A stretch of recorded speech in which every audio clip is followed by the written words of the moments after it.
بسم اللہ الرحمن الرحیم۔ اقوال زریں۔ صبر کے معنی یہ ہیں کہ مشکل تو ہو لیکن وہ کسی سے بیان نہ کیا جائے۔ صبر سے رحمت کا انتظار کر، جو چیز تیرے لیے ہے وہ تیرے لیے ہی ہے، اور دیر صرف حکمت پر مبنی ہوتی ہے۔ دکھ انسان کو یا تو ریت کی طرح ڈھا دیتا ہے یا پھر چٹان کی طرح کھردرا اور سخت بنا دیتا ہے۔ جہاں اپنوں کے لہجوں کی اپنائیت دم توڑ جائے تو پریشان اور رونے کی بجائے فاتحہ پڑھ کر بخشش کی دعا کر دیا کریں۔ بے شک اللہ سبحانہ و تعالی صبر کرنے والوں کے ساتھ ہے۔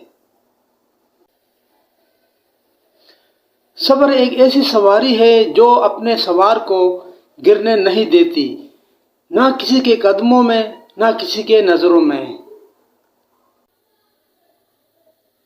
صبر سیکھ لیں، اللہ سب جانتا ہے، وہ جانتا ہے کہ آپ کب کن حالات سے گزرے ہیں۔ یقین کریں وقت بدل جائے گا، کیونکہ تبدیلی کائنات کا اصول ہے۔ صبر اور نماز سے مدد لیا کرو، بے شک اللہ صبر کرنے والوں کے ساتھ ہے۔ صبر کا گھونٹ دوسروں کو پلانا آسان ہے، خود پیتے ہوئے پتہ چلتا ہے کہ ایک ایک قطرہ کتنا مشکل ہوتا ہے۔